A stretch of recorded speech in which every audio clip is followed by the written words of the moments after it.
Hey everybody, it's Rory from A&S Gear. We're going to let you check out the Gemini kit today. This is the new EMC kits for the Etek 5s and the LV1s and the LV, I believe it fits the 1.1. But we've got a Earth Etek 5 here. We have the Earth Gemini kit.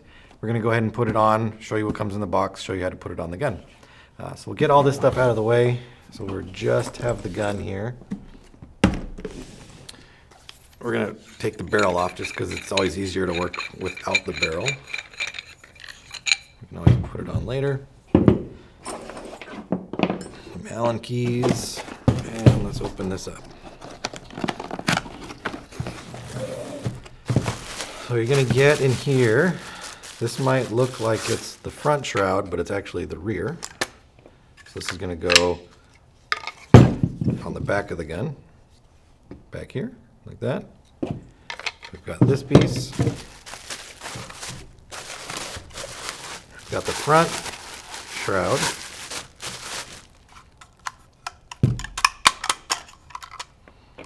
There. So this is going to go up there. Actually, that's the wrong side. Like that. But you'll see that in just a minute. And then our pack of accessories.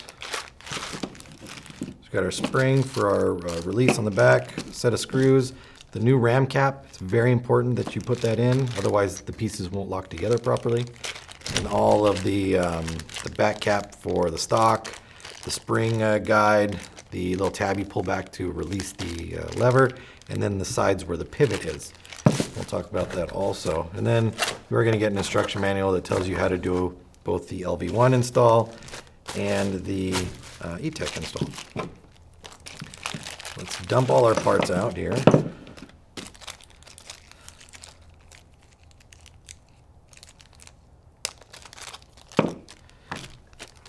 Here, all of our screws. Now on the couple of Gemini kits that I haven't done already, they give you the exact number of screws. There is not any extra screws in there. So know that when you go to do your install so you don't lose any screws. First thing I'm going to do is remove the original back cap. I'm going to install the new one. You can see the new one has a very large point on the back of it. That actually fits into this cap right here, and that's what keeps the back part locked down. It keeps everything secure on the back, but you'll see that once we finish putting it together. All right, so the first thing we're going to work with is the front part of the assembly. Now to do that, you're going to need, these are going to go together. There's two pieces. These are the outsides, and these are the inside pieces right here of the front assembly. So we're going to look at it, and we're going to see which side this is. So this is going to go on here like this. So this is our left side plate, and this is going to be our right side plate. We take our right side plate, we'll need one outside piece, which is going to go right there. Now these can go on either side, it doesn't matter.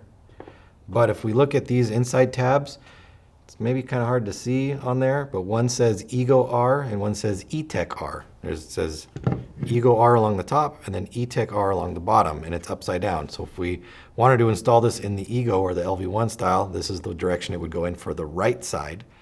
If we wanted to do it for the Etek, we would flip it over so that our Etek is right side up, and this is where we'd install it for the right side. So what we're going to do is take our right side panel, we're going to put this in, and we're going to make sure that it says Etek and R for the right side. Then we're going to take our outside piece, put it on, and put it together. And again, the outside pieces to this swivel, they can go on either side, it doesn't matter. Inside piece is important. So there's that one. Make sure that the Etek is facing up. Make sure it's the L for the left side. And put that together. All right, so when we got that done, now we can take our kit.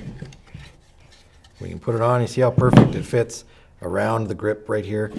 Once this is on, There's holes in the bottom for our hosing to come out of, but also for our velocity adjustment. So you can still get in there, adjust your velocity, and it's still marked on the outside with directions for adjusting your velocity. So the minus sign to go down in velocity and the plus sign to go up in velocity. So once that's here, we'll take our smaller screws and we'll put them on.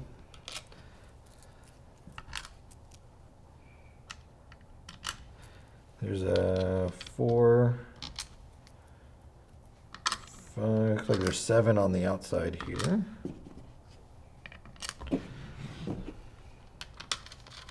I'm not going to do them real tight, just because it will take forever. Nobody wants to watch a video of people screwing in screws. Well, I guess maybe some people do, I don't know.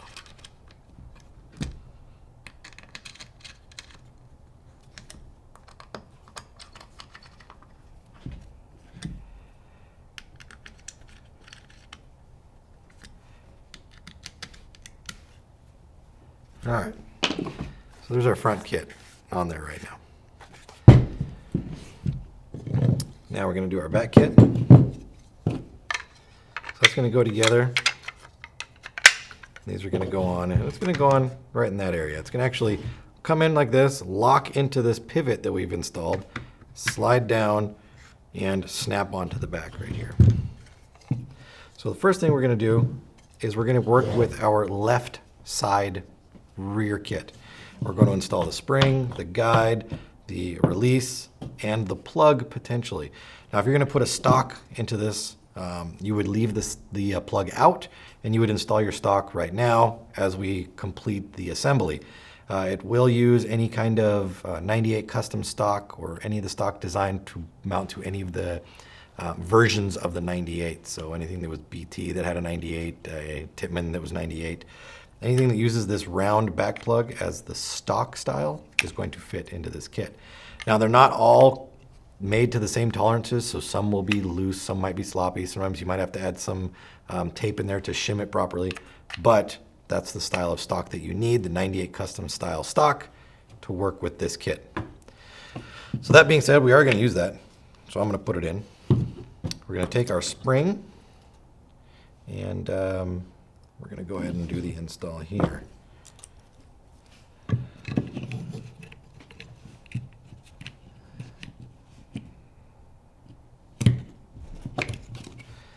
So we're going to drop that down in place right there.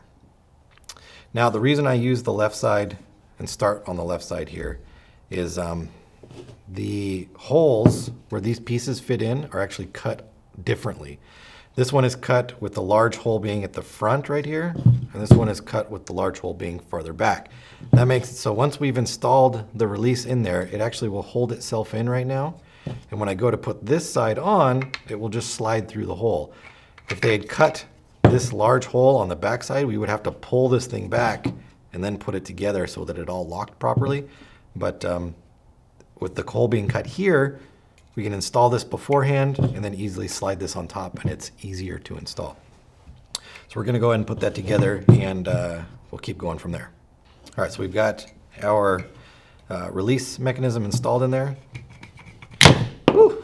Pop the clip plug out the back. They do say in the instruction manual that to make this slide easier back and forth, this O-ring that you see right here, you can put a little bit of oil or grease on it, and that will help it move back and forth inside there. Otherwise, it can be a little stiff sometimes, but just a little light grease coating on there will be fine. So now that our plug is in, our spring is in, we're going to take our other half, and we're going to just put it down inside here. Just like that. Now we're going to put our other screws in.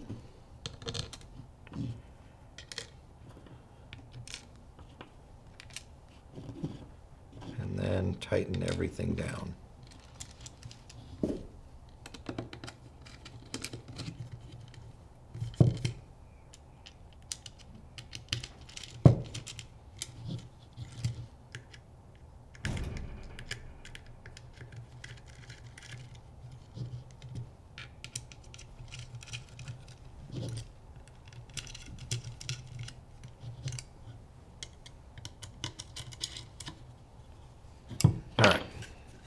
tight. This is basically our release. By pulling this piece back, you can see that it moves or shuttles this piece backwards. And this is the part that catches on the new ram cap to hold it all in place. So when we go to put this in, we're not going to do this kind of thing. We're actually going to come in from the top here. You can see how it fits over the feed neck right there. So we're going to come in straight down, make sure that it's snapped or locked in. And you can see that, pull this out, you've got these cutouts right here. This is where you want the pivots that we installed. These two covers that we put in are actually where this locks onto and rotates. And there's flat spots cut on it so that they can fit into these sections of the pivot. So if you try to come in at a shallow angle like this and try to get the pivot to hook up, they don't actually go together properly. So you got to come in from a pretty steep angle, make sure that they lock in together, and then we can rotate this down and they will rotate, or it'll basically work as a hinge right there. So we're going to come down, and you can see that the cap needs to lock down in. So we're going to slide this back, drop that in, and then release the cap, or release the lock, and it very securely locks that back in place there. If we needed to get to the back of our gun, we just pull the release back. We can lift it up. We can pull our bolt out. We can undo this, pull our ram out, get to whatever we need to. If we need to get to our eyes, we can just pull this all the way off, and then we can get to our eye covers. So they've made it so you can easily access all your pieces without having to disassemble anything on there. Take our barrel.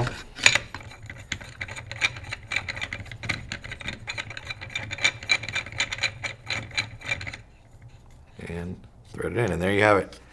That's the new Gemini kit for the, we did it on an Etek 5 here, but it will work for the LV1 and the LV1.1 if you're looking for that more scenario or more military feel, or you want to put accessories on there, you want to mount some sights or scopes or lasers or whatever you want to do onto it. This gives you that option to take a very good mid-level marker or a very, very good high-end marker and turn it into that scenario marker that maybe you're looking for. So definitely check these out. They, like I said, they run for the Etek line and the LV line. They come in a couple different colors, so check the website for Gemini color kits that are available and order yours now through ansgear.com.